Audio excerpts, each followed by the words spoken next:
Dans cette quatrième partie, nous allons aussi traiter un autre exercice sur les statistiques exhaustives. Dans cet exercice, on considère un échantillon x1, x2 jusqu'à xn, où xi a pour densité de probabilité suivante. La fonction f xi qui est égale à 1 sur θ multiplié par exponentielle moins xi sur θ, avec xi qui soit supérieur ou égal à 0 et θ tout simplement un paramètre positif.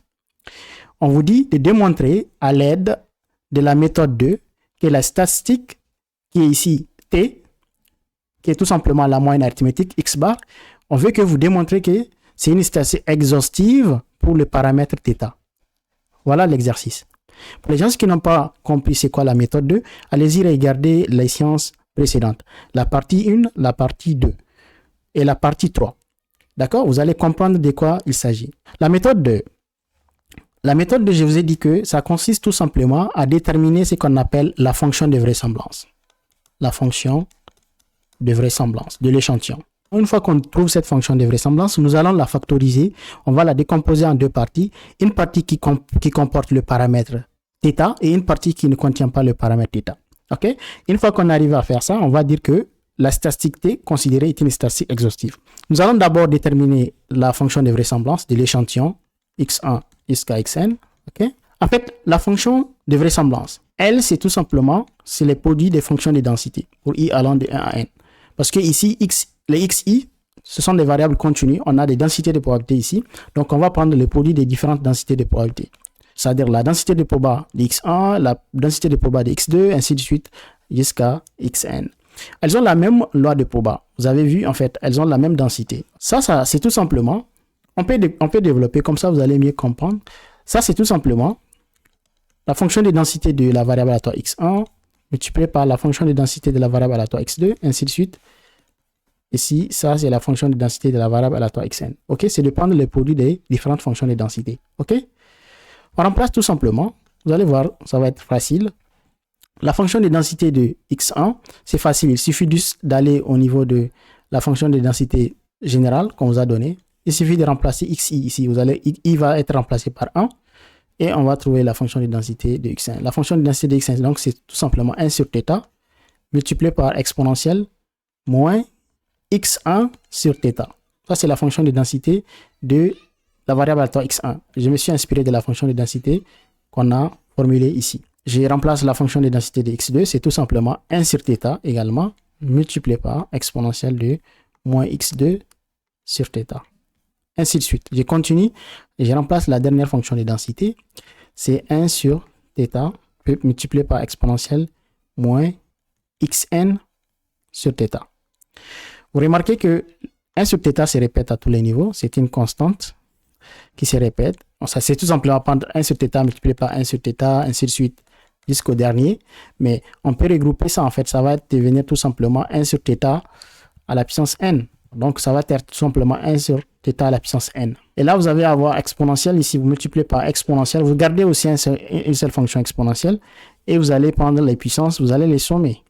Il ne faut pas oublier qu'il y a les signes moins qui sont à côté à chaque fois. Je peux factoriser par le signe moins ici. Il va rester tout simplement x1 sur θ ici, plus x2 sur θ, plus ainsi de suite.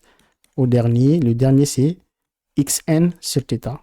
Je n'ai rien fait d'extraordinaire. J'ai juste pris la fonction exponentielle, étant donné que ça se répète à chaque niveau. J'ai gardé une seule fonction exponentielle et j'ai pris les puissances, je les ai sommées. Mais il faut savoir que c'est parce que j'ai factorisé d'abord par le signe moins, je me suis retrouvé avec cette forme-là. OK?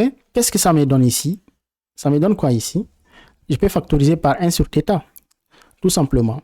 Je vais trouver donc, d'abord, c'est 1 sur θ à la puissance n, multiplié par exponentielle. Au niveau de la fonction exponentielle, je peux factoriser par 1 sur θ. Donc, je vais avoir moins 1 sur θ. Il va rester tout simplement x1 plus x2 plus ainsi de suite xn. Là aussi, je n'ai rien fait d'extraordinaire.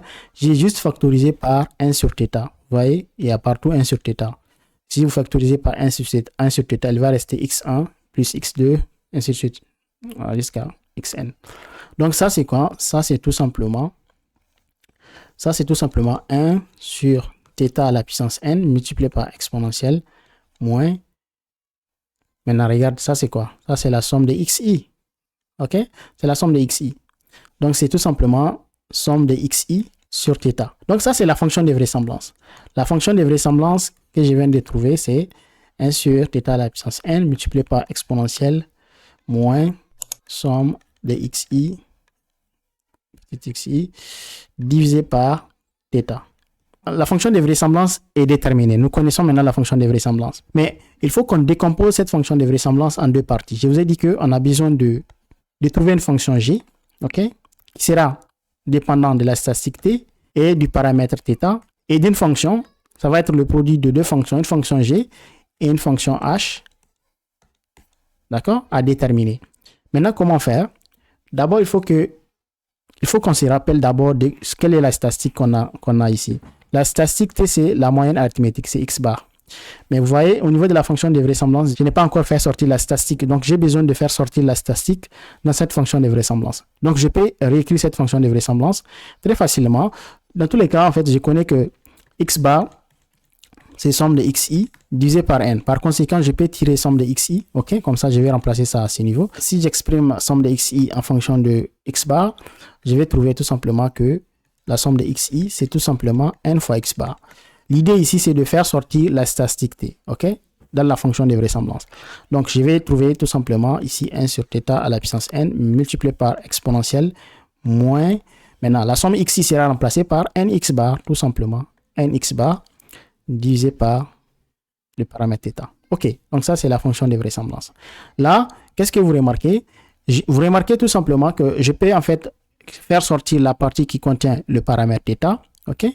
La partie qui comporte le paramètre θ, c'est quoi? C'est tout simplement 1 sur θ à la puissance n multiplié. En fait, toute la fonction de vraisemblance comporte le paramètre θ. Du coup, en fait, toute cette partie constitue la fonction g. Donc, je vais réécrire. C'est exponentielle moins nx bar sur θ. OK, mais où se trouve la fonction h finalement? La fonction h, c'est tout simplement 1 ici. Parce qu'en fait, toute cette partie contient le paramètre θ. On n'a pas le choix. Donc, tout ça, ça va être la fonction g. Donc, ici, c'est multiplié par 1. Donc, on vient de trouver que la fonction de vraisemblance s'écrit sous la forme suivante. G de t, θ, fois une certaine fonction h. OK, avec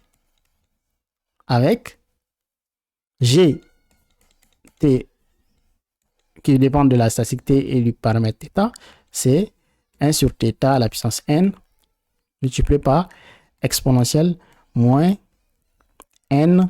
Maintenant, x bar, bien sûr, x bar, on va remplacer par la statistique t parce que la statistique t, c'est x bar. OK? Donc, pour que l'on puisse exprimer très bien la fonction g en fonction de la statistique t, donc on va dire que au lieu de parler de x bar, désormais, on va parler de t. Donc, ça va faire n fois petit t. OK? Parce qu'on parle de petit x bar, donc n fois petit t. OK? Ça, c'est divisé par θ. N'oublie pas, on divise par θ. Donc, ça, c'est tout simplement la fonction g, facilement. Et h, avec, bien sûr, h, x avec une barre en dessous. Je suis en train de parler de l'échantillon quand je mets x avec une barre en dessous, en fait. Voilà. C'est comme ça, la fonction h, on l'exprime comme ça. Donc, c'est de cette façon, c'est 1 tout simplement. Parce que, en fait, il y a seulement 1 qui reste lorsqu'on prend toute cette partie-là. OK. Donc, une fois que vous faites ça, c'est que là, vous allez conclure tout simplement. On conclut que la statistique t qui est égale à ici la moyenne arithmétique, ici x bar, est une statistique exhaustive pour le paramètre θ. Voilà, vous voyez, c'est facile. Hein? Il suffit juste simplement de décomposer la fonction de vraisemblance en deux parties. Une partie qui comporte la statistique t et le paramètre en question, et une partie qui ne contient pas le paramètre θ. OK? Une fois que vous faites ça, la statistique que vous avez considérée, la statistique t, est une statistique exhaustive. L'idée, c'est de faire en sorte que vous exprimez la fonction de vraisemblance de cette façon. Voilà, pour les gens qui veulent encore voir d'autres exercices, vous pouvez regarder la vidéo qui s'affiche à l'écran.